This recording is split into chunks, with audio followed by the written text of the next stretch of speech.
Hello, welcome to opera international school. કેમ છો students? તો આજે આપણે સ્ટાન્ડર્ડ 1 વિષય ગણિતનો અભ્યાસ કરીશું. તો ચાલો, તમે બધા તૈયાર છો ને? તો આપણે પહેલું સત્ર પૂરું થઈ ગયું છે, તો હવે આપણે કરીશું બીજું સત્ર. તો બીજા સત્રમાં કયા કયા પ્રકરણ છે તો ચાલો આપણે જોઈએ. તો બીજા સત્રમાં પ્રકરણ 8, 9, 10, 11, 12 અને 13. બીજા સત્રમાં 8 થી 13 પ્રકરણ છે. તો ચાલો આજે આપણે પ્રકરણ 8 નો અભ્યાસ કરવાના છીએ. તો પ્રકરણ 8 માં શું છે? 21 થી 50 સુધીની સંખ્યા. 21 થી 50 સુધીની સંખ્યા આજે આપણે શીખીશું. તો ચાલો આપણે જોઈએ. તો નીચે શું આપેલા છે? 21 થી 30. જુઓ અને સમજો. શું સમજવાનું છે આજે આપણે? 21 થી 30 સુધીની સંખ્યા. તો ચાલો આપણે જોઈએ. તો નીચે આપણને આ 10 નું જૂથ આપેલું છે.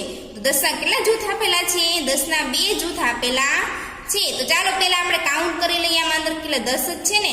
ચાલો કાઉન્ટ કરીએ. 1, 2, 3, 4, 5, 6, 7, 8, 9 અને 10. તો આ 10 નું એક જૂથ. ચાલો હવે બીજું જૂથ જોઈએ. 1, 2, 3, 4, 5, 6, 7, 8, 9 અને 10. તો આ 10 નું બીજું જૂથ. તો આ 10 ને 10 કેટલા થયા? 20. 20 અને આ એક કેટલા છે? એક મણકો છે. તો એક ગણવાનું એને 20 વત્તા 1.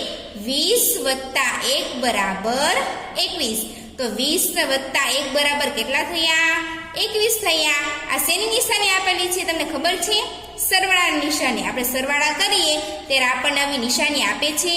દેખાય છે બધાયને? ચાલો હવે નીચે જોઈએ. નીચે શું લખેલું છે? 2 દશક અને 1 એકમ. તો આપણે છેલ્લે કઈ સંખ્યા છે? 1 છે.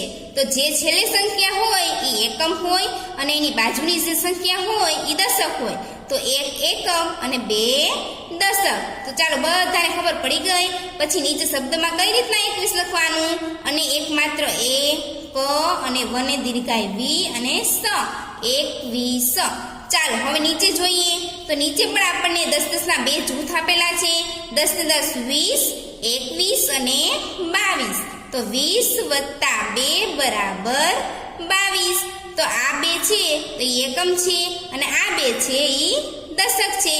2 એકમ 2 દશક. હવે શબ્દમાં કઈ રીતના લખાય 22? તો ચાલો જોઈએ. બને કાનો બા, વને દીર્ઘાય વી અને સ. 22. ચાલો હવે નીચે જોઈએ. તો નીચે પણ આપણને 2 જૂથ આપેલા છે 10 10 ના. 10 નું એક જૂથ અને 10 નું બીજું જૂથ. 10 ને 10 20. 20, 21, 22 અને 23. તો કેટલા છે? 23. 20 વત્તા 3 બરાબર 23. તો ચાલો હવે આપણે એકમ દશક જોઈશું. તો 3 શું છે? 3 એકમ છે અને 2 દશક છે. તો ચાલો શબ્દમાં કઈ રીતના લખાય? તો 23. કઈ રીતના લખવાનું? તને એક માત્ર તે વને દીર્ઘાય વી અને સ. 23. તો ચાલો હવે નીચે જોઈએ. તો નીચે આપણને પણ 2 જૂથ આપેલા છે. 10 10 ના 10 10 20, 21, 22, 23 અને 24. કેટલા થયા? 24. 20 વત્તા 4 બરાબર 24. અને 4 શું છે? 4 એકમ છે અને 2 દશક છે. ચાલો શબ્દમાં કઈ રીતના લખાય? 24. તો જનેકાનો માત્ર જો, મને દીર્ઘાય વી અને સ. 24. તો ચાલો હવે 25 જોઈશું. તો 20 વત્તા 5 બરાબર 25. આ 10 10 ના 2 જૂથ છે. હવે આ ગણવાના. આ તો 20 થઈ ગયા. હવે ગણવાનું 21, 22, 23, 24 અને 25. ચાલો 5 શું છે? 5 એકમ 2 દશક છે. 25 કઈ રીતના લખાય? તો 25 આવી રીતના લખાય શબ્દમાં. ચાલો હવે જોઈશું 26. 20 વત્તા 6 બરાબર 26. તો 10 10 ના 2 જૂથ આપેલા છે. 21, 22, 23, 24, 25 અને 26. તો 26 માં 6 છે એ શું છે? એકમ છે અને 2 છે એ દશક છે. 26 કઈ રીતના લખાય? 6 નો 6 લખવાનો, પછી વ અડધો લખવાનો અને વને દીર્ઘાય વી અને સ. ચાલો હવે શું છે 27 આવશે. તો ચાલો 20 વત્તા 7 બરાબર 27.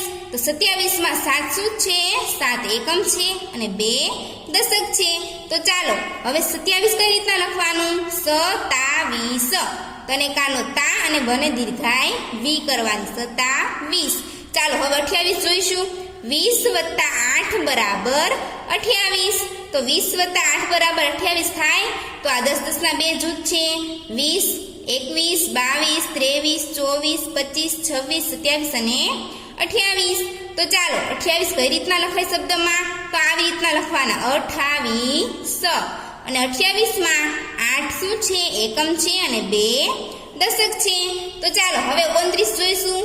28 પછી શું આવે? 29 આવે. તો ચાલો 20 વત્તા 9 બરાબર 29. તો 29 માં 9 શું છે? એકમ છે અને 2 છે દશક. અને 29 કઈ રીતના લખવાનું? આવી રીતના લખવાનું. અને કાનો માત્ર ઓ ગણત્રીસ તને દીર્ઘાય તી. ચાલો 20 વત્તા 10 બરાબર 30. તો 10 10 ના કેટલા જૂથ આપેલા છે આપણને? 3. 10 20 અને 30. 20 વત્તા 10 બરાબર 30.